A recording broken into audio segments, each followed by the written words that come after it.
अस्सलाम वालेकुम। नवाज शरीफ चौथी दफ़ा प्राइम मिनिस्टर बनने के उम्मीदवार। उनकी अगले दिन स्पीच जो आई वो जो 21 अक्टूबर को पाकिस्तान पहुंचे।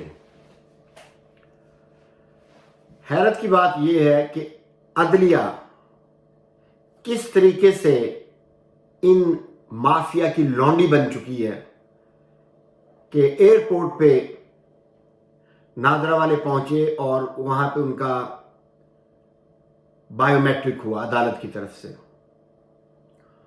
और मौजूदा वजीर आजम, निगरान वजीर आजम काकड़ साहब फरमाते हैं कि उनको इन चीज़ों का कोई इल्म नहीं।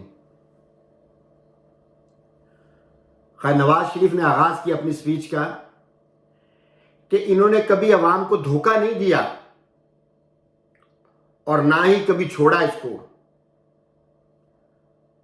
नवाज शरीफ साहब, आप भगोड़े हैं, आप भाग जाते हैं। जब आपकी जान पर बनती है आप हमेशा निकल जाते हैं।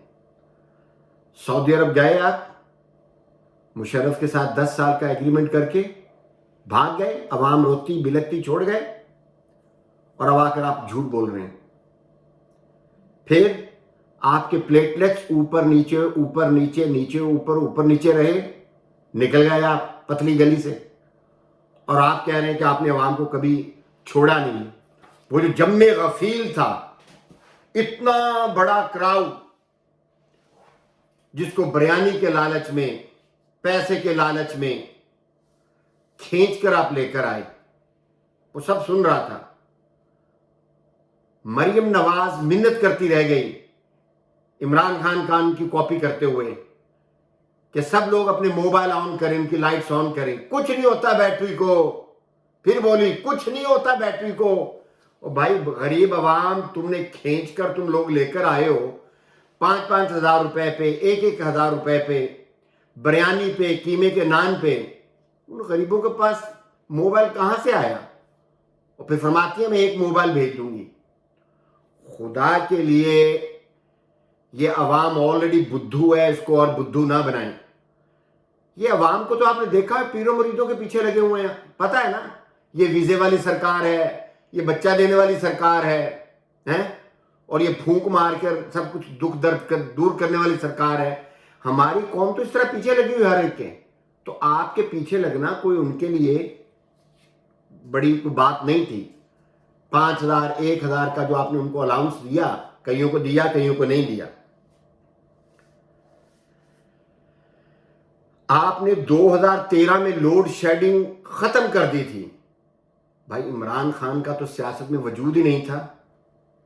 लोड शेडिंग किसकी वजह से हो रही थी? पीपल्स पार्टी की वजह से। तो डायरेक्ट बात करें आप उनसे, झूठों का सहारा ना लें। अब आपने एक और बात बड़ी इमोशनल की, क्योंकि पाकिस्तानी अवाम जो है ना, ये इमोशन में बह जाती है, ये सब कुछ भूल जाती है। बेनजीर का कत्ल हुआ, आज तक कोई इंक्वायरी नहीं। इतनी अवाम बह गई उस चक्कर में कि बदसर इख्तिदार लाकर जरदारी को बिठा दिया, जिसका ना कोई तजर्बा ना कुछ और अब वो जो शख्स टोटली सियासत में अनपढ़ था, सबसे ज्यादा दाना है इस सियासत में, सबसे ज्यादा अक्लमंद है वो शख्स जिस प्लान से वो चल रहा है, बगैर कोई पढ़े लिखे। नवाज शरीफ ने फरमाया कि जब मैं पाकिस्तान, अब देखो ये बयानी उन्होंने तैयार करना है, इसको अवाम को बेवकूफ़ बुद्धू बनाने के लिए, इमोशन बनाने के लिए इन्होंने बयानी तो बनाने हैं ना। अब मोहतरम क्या फरमाते हैं, जब मैं आता था जब भी पाकिस्तान, तो दरवाजे पे मेरी माँ और मेरी बेगम इंतज़ार कर रहे होते थे। अल्लाह ताला उन्हें जन्नत नसीब करे जो दुनिया से जा चुके, इनकी वालदा और ज़ौजा मोहतरमा। आपको ज़रा ये भी सोचें कि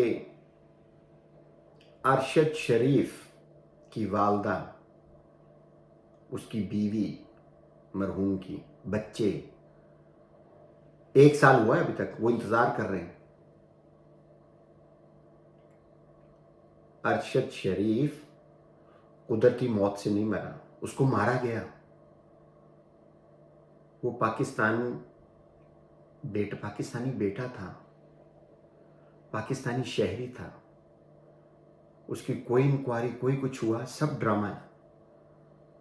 میں نے کہا اللہ تعالیٰ آپ کی والدہ کو، آپ کی زوجہ محترمہ کو بخشے، معاف کریں، رحمت کریں ان پہ، لیکن جیسے آپ کو اپنی ماں بیوی عزیز ہیں، اسی طریقے سے دوسرے لوگوں کو بھی ان کی ماں اور بیوی عزیز ہوتے ہیں۔ آپ نے اپنے والد کو قبر میں نہیں اتارا،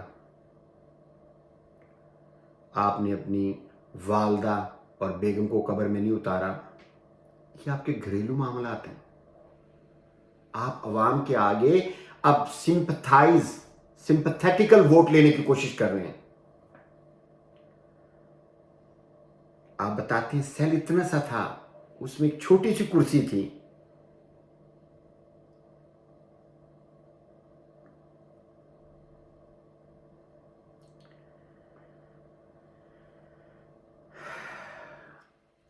آپ کو وہاں پہ جیل کے اندر بات نہیں کرنے دی جاتی تھی اپنی والدہ سے، اپنی بیگم سے، اس طرح کی آپ نے کوئی باتیں کی فضولیات۔ غرض یہ کہ آپ کی جو سپیچ تھی وہ ساری اپنی فیملی کے ارد گھومتی رہی ہے، فلاں فوت ہو گیا، بیٹی آ گئی، بیٹی کو میرے سامنے اریسٹ کیا گیا۔ بھائی کون سی بڑی بات ہو گئی؟ اگر آپ کی بیٹی مطلوب ہے کسی چیز میں، کسی جرم میں، تو اریسٹ کیا گیا تو کیا؟ اور پھر وہ جناب مریم نواز جو ہے اس کو اریسٹ کیا گیا، اس کی چھوٹی بیٹی رو رہی تھی۔ یہ سب آپ کی نا گندگی ہے، ایک ایموشنل بلیک میلنگ کر کے عوام کو آپ بے وقوف بنانا چاہتے ہیں۔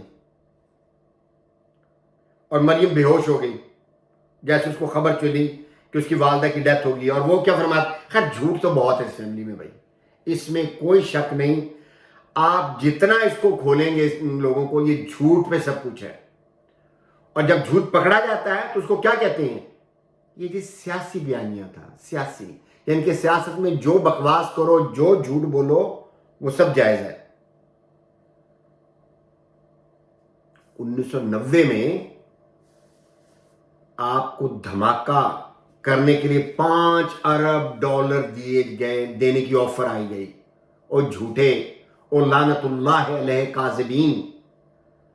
دھماکہ 1990 میں ہوا تھا کہ 1998 میں؟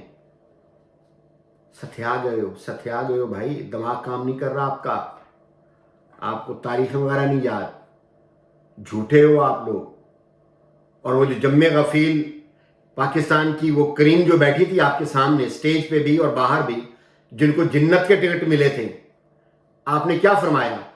1990 سے لے کر 2023 تک کتنے سال ہو گئے جی؟ 23 سال۔ یہ آئی کیو چیک کریں، ان کی دماغ کا چیک کریں آپ ذرا۔ 1990 سے لے کر 2023 تک 23 سال ہو گئے، کیونکہ جھوٹے قائد نے بکواس کر دی، 23 سال سب بیٹھے ہیں جی، نواز شریف سب صحیح کہہ رہے ہیں۔ جن کا حساب اتنا کمزور ہے وہ یہ چاہتے ہیں کہ چوتھی مرتبہ پھر ہمیں پاکستان کی باغ ڈور دے دی جائے۔ آپ کس طریقے سے چاہتے ہیں آپ کی قوم خوشحال ہو جائے؟